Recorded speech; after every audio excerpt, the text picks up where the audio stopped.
ബഹിരാകാശത്തിലേക്ക് നോക്കാൻ തുടങ്ങിയ കാലം മുതൽ മനുഷ്യൻ ചോദിക്കുന്ന ഒരു ചോദ്യമുണ്ട്. ഈ പ്രപഞ്ചത്തിൽ നമ്മൾ ഒറ്റയ്ക്കാണോ? ഇത് മനുഷ്യനെ ഏറ്റവും അധികം ആശയക്കുഴപ്പത്തിലാക്കുന്ന വളരെ സങ്കീർണമായ ഒരു ചോദ്യമാണ്. കാരണം ഭൂമിക്ക് പുറത്ത് മറ്റൊരു ഗ്രഹത്തിൽ ജീവൻ ഉണ്ടായിരിക്കാനുള്ള സാധ്യത എന്നത് അത്യധികമാണ്.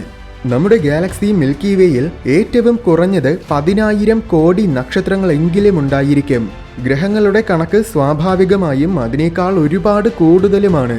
ഇതുവരെ കണ്ടെത്തിയിട്ടുള്ള എക്സോ പ്ലാനറ്റുകളെ പരിഗണിക്കുമ്പോൾ കുറഞ്ഞത് 1% നക്ഷത്രങ്ങളുടെ ഹാബിറ്റബിൾ മേഖലയിൽ നിലനിൽക്കുന്ന ഗ്രഹങ്ങളാണ്. എന്നുവെച്ചാൽ ഭൂമിയിലുള്ളത് പോലത്തെ ജീവൻ നിലനിൽക്കാൻ സാധ്യതയുള്ള ഗ്രഹങ്ങൾ. അപ്പോൾ മിൽക്കി വേയിൽ 100 കോടിയിലേറെ ഗ്രഹങ്ങളിൽ ജീവൻ നിലനിൽക്കാനുള്ള സാധ്യതയുണ്ട്. അതിൽ വെറും 1% ഗ്രഹങ്ങളിൽ എങ്കിലും ജീവൻ ഉത്ഭവിച്ചുവെങ്കിൽ തന്നെ ഇപ്പോൾ 1 കോടിയിലേറെ ഗ്രഹങ്ങളിൽ ജീവൻ ഉണ്ടായിരിക്കണം. ഇത് നമ്മുടെ ഗാലക്സിയുടെ മാത്രം കാര്യമാണ്. നമ്മുടെ ദൃശ്യപ്രപഞ്ചത്തിൽ ഇതുപോലെ 10,000 കോടി ഗാലക്സികളുണ്ട്. മറ്റൊരു കാര്യമെന്നത് ഏതാനും ചില നൂറ്റാണ്ടുകൾ കൊണ്ട് മാത്രമാണ് മനുഷ്യരാശി ഇത്രയേറെ പുരോഗമിച്ചത്. അപ്പോൾ പ്രപഞ്ചത്തിന്റെ 1370 കോടി വർഷങ്ങളുടെ കാലയളവിനുള്ളിൽ ഈ 10,000 കോടി ഗ്രഹങ്ങളിലെ ജീവജാലങ്ങളിൽ വലിയൊരു ശതമാനം ജീവികളും തീർച്ചയായും പുരോഗമന സമൂഹങ്ങളായിട്ട് മാറിയിട്ടുണ്ടാവുകയും ചെയ്യും. അങ്ങനെ നോക്കുമ്പോൾ 10,000 അല്ലെങ്കിൽ ഒരുപക്ഷെ ലക്ഷക്കണക്കിന് അന്യഗ്രഹ ജീവികളെ ഇന്ന് നമ്മൾ കാണേണ്ടതാണ്. പക്ഷേ ഇതുവരെ നമ്മൾ ഭൂമിക്ക് പുറത്ത് ജീവൻ കണ്ടെത്തിയിട്ടില്ല. എങ്കിൽ അവരെല്ലാം എവിടെയാണ്? നമുക്ക് നോക്കാം.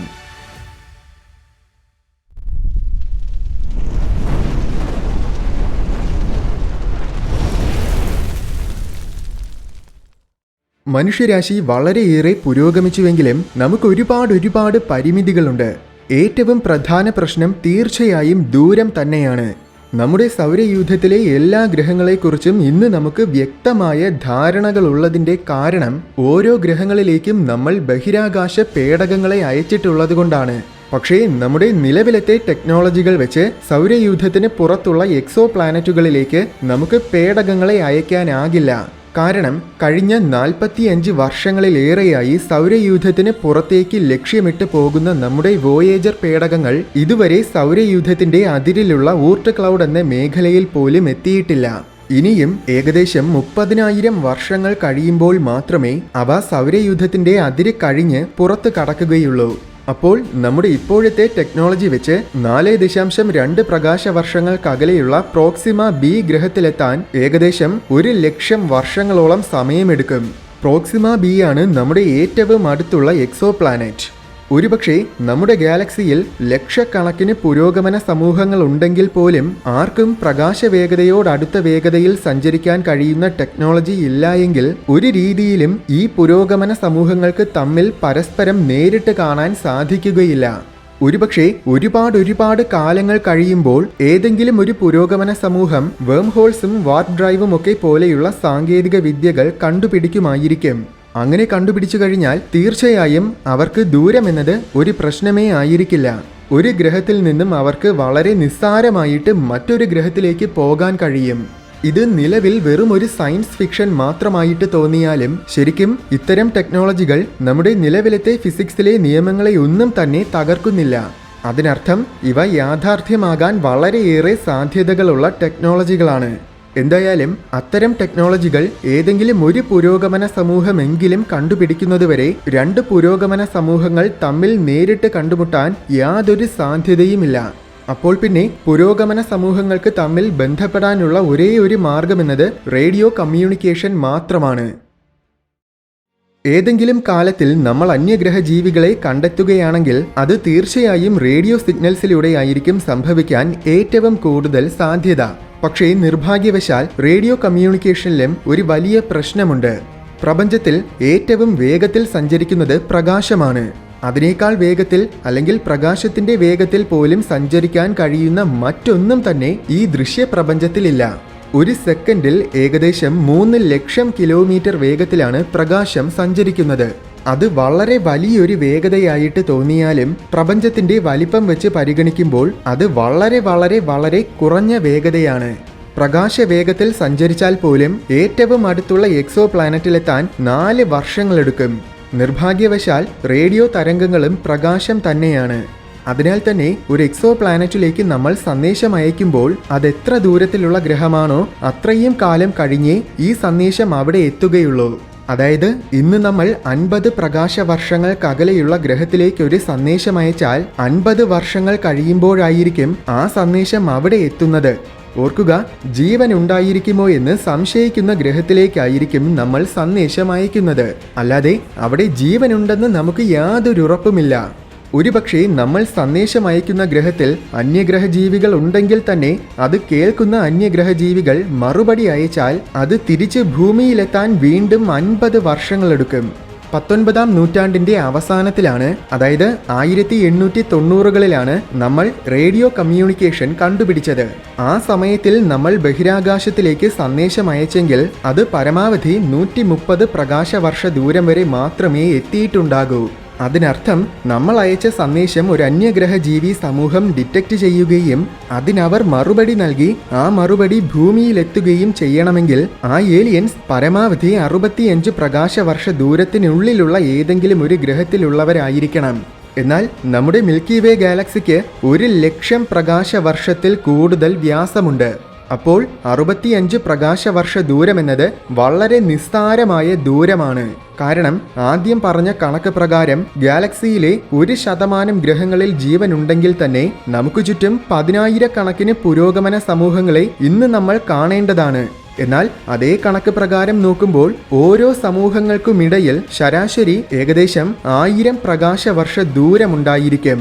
അതായത് നമ്മുടെ ഏറ്റവും അടുത്ത പുരോഗമന സമൂഹം നിലനിൽക്കുന്നത് ഏകദേശം 1000 പ്രകാശവർഷങ്ങൾക്കകലെയായിരിക്കും. അവരുമായിട്ട് നമുക്ക് ആശയവിനിമയം നടത്തണമെങ്കിൽ കുറഞ്ഞത് 2000 വർഷങ്ങളെങ്കിലും എടുക്കും. പക്ഷേ ഗാലക്സിയിലുള്ള എല്ലാ ഗ്രഹങ്ങളിലും ജീവൻ ഉത്ഭവിക്കുന്നതും അവ പുരോഗമന സമൂഹങ്ങളായിട്ട് മാറുന്നതും ഒരേ സമയത്തിലായിരിക്കില്ലല്ലോ. മനുഷ്യരെക്കാൾ ലക്ഷക്കണക്കിന് വർഷങ്ങൾക്ക് മുന്നേ പുരോഗമിച്ച സമൂഹങ്ങളും നമ്മുടെ ഗാലക്സിയിൽ തീർച്ചയായും ഉണ്ടായിരിക്കണം. അങ്ങനെയെങ്കിൽ അവരയക്കുന്ന റേഡിയോ സിഗ്നലുകൾ നമ്മൾ പണ്ടേ തന്നെ കണ്ടെത്തേണ്ടതല്ലേ? ഇന്ന് ലോകത്തിന്റെ നാനാഭാഗങ്ങളിലും നമ്മൾ നിരവധി റേഡിയോ ടെലിസ്കോപ്പുകൾ സ്ഥാപിച്ചിട്ടുണ്ട്. അതിലൂടെ അന്യഗ്രഹ ജീവികളുടെ സിഗ്നൽസ് ലഭിക്കുന്നുണ്ടോ എന്ന് നമ്മൾ നിരന്തരമായിട്ട് പരിശോധിക്കുകയും ചെയ്യുന്നുണ്ട്. എന്നാൽ എന്തുകൊണ്ടാണ് നമ്മൾ ഇതുവരെ അത്തരമൊരു സിഗ്നൽ കണ്ടെത്താത്തത് എന്ന ചോദ്യം ശരിക്കും തെറ്റാണ്. കാരണം അത്തരമൊരു സിഗ്നൽ നമുക്ക് ലഭിച്ചാൽ തന്നെ അതൊരു അന്യഗ്രഹ പുരോഗമന സമൂഹം അയക്കുന്ന സിഗ്നലാണെന്ന് നമുക്ക് തിരിച്ചറിയാൻ കഴിയുമോ എന്നതാണ് യഥാർത്ഥ ചോദ്യം. 1977 യുണൈറ്റഡ് സ്റ്റേറ്റ്സിലെ ഓഹിയോ സർവകലാശാലയിലെ ബിഗ് ഇയർ എന്ന ടെലിസ്കോപ്പിലൂടെ ഒരു വിചിത്രമായ സിഗ്നൽ നമുക്ക് ലഭിച്ചു. ഇന്നത് ദി വാവ് സിഗ്നൽ എന്നാണ് അറിയപ്പെടുന്നത്. അത് വളരെ കൃത്യമായ ഇടവേളകളിൽ പൾസേറ്റ് ചെയ്തുകൊണ്ടിരുന്ന ഒരു സിഗ്നൽ ആയിരുന്നു. അതായത് ഒരു റേഡിയോയിൽ നിന്നും വമിക്കുന്ന സിഗ്നൽ പോലെ. പക്ഷേ അത് ബിഗ് ഇയർ ടെലിസ്കോപ്പിൽ നിന്ന് തന്നെ വമിച്ച സിഗ്നലാണോ, അതോ ഏതെങ്കിലും ബഹിരാകാശ വസ്തുവിൽ നിന്ന് വന്നതാണോ, അതോ ഇനി ശരിക്കും ഏതെങ്കിലും അന്യഗ്രഹ ജീവികൾ അയച്ച സിഗ്നൽ തന്നെയാണോ എന്ന് ഇതുവരെ നമുക്ക് വ്യക്തമാക്കാൻ സാധിച്ചിട്ടില്ല.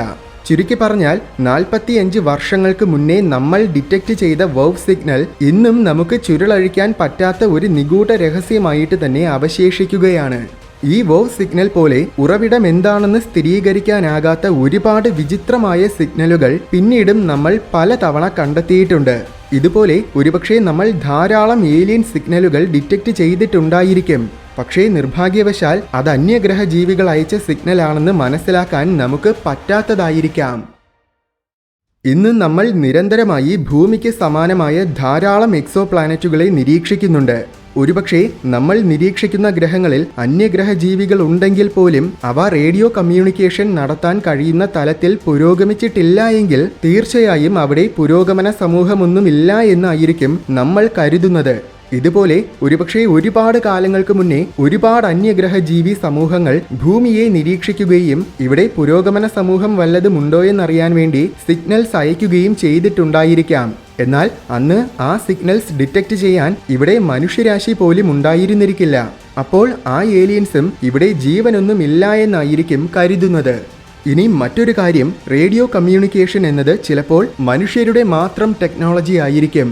മറ്റു പുരോഗമന സമൂഹങ്ങൾ റേഡിയോ കമ്മ്യൂണിക്കേഷന് പകരം മനുഷ്യരിതുവരെ മനസ്സിലാക്കിയിട്ടില്ലാത്ത മറ്റെന്തെങ്കിലും സാങ്കേതിക വിദ്യകൾ ഉപയോഗിച്ചായിരിക്കും കമ്മ്യൂണിക്കേഷൻ നടത്തുന്നത്.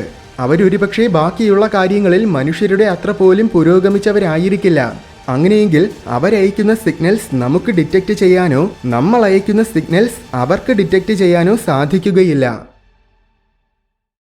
ഒരുപക്ഷെ ഈ പ്രപഞ്ചത്തിൽ തന്നെ മനുഷ്യർ മാത്രമായിരിക്കും ഒരേ ഒരു പുരോഗമന സമൂഹം. കാരണം ജീവൻ ഉത്ഭവിക്കുക എന്നത് ഒരുപക്ഷെ മറ്റൊരു ഗ്രഹത്തിലും സംഭവിക്കാത്ത വളരെ അപൂർവമായ കാര്യമായിരിക്കാം. ചിലപ്പോൾ ജീവൻ ഉണ്ടാകുന്നത് വളരെ സർവ്വസാധാരണമായ കാര്യമാണെങ്കിൽ പോലും അവ പരിണമിച്ച് ഒരു ബുദ്ധിയുള്ള ജീവിയായിട്ട് മാറിയത് ഭൂമിയിൽ മാത്രം സംഭവിച്ച കാര്യമായിരിക്കും. ഇനി ഒരുപക്ഷെ ഇന്റലിജന്റ് ജീവൻ ഉണ്ടാകുന്നതും സർവ്വസാധാരണമായിരിക്കാം. പക്ഷേ അവ ഒരു പുരോഗമന സമൂഹമായിട്ട് വളരുന്നതായിരിക്കും ഭൂമിയിൽ മാത്രം സംഭവിച്ച അപൂർവമായ കാര്യം. ഈ രീതിയിൽ ചിന്തിക്കുമ്പോൾ മറ്റൊരു ഗ്രഹത്തിൽ പുരോഗമന സമൂഹങ്ങൾ ഉണ്ടാകേണ്ടത് വളരെ സാധ്യത കുറഞ്ഞ കാര്യമാണെന്ന് കൂടെ ചിന്തിക്കേണ്ടി വരും. അങ്ങനെയെങ്കിൽ നമുക്ക് മറ്റൊരു പുരോഗമന സമൂഹത്തിനെ കണ്ടെത്താൻ സാധിക്കുകയില്ല. കാരണം ഭൂമിയിലല്ലാതെ മറ്റൊരു ഗ്രഹത്തിലും പുരോഗമന സമൂഹം ഉണ്ടായിരിക്കില്ല. പ്രപഞ്ചത്തിൽ ആദ്യമായി ഇത്രയും പുരോഗമിച്ച ഒരേയൊരു സമൂഹം മനുഷ്യരാശി മാത്രമായിരിക്കും. അങ്ങനെയാണെങ്കിൽ ഈ പ്രപഞ്ചത്തിൽ തീർച്ചയായും നമ്മൾ തനിച്ചായിരിക്കും. എന്തായാലും കൃത്യമായ ഉത്തരം ലഭിക്കുന്നതുവരെ അന്യഗ്രഹ ജീവികൾക്ക് വേണ്ടിയുള്ള തിരച്ചിൽ മനുഷ്യരാശി തുടരുക തന്നെ ചെയ്യും.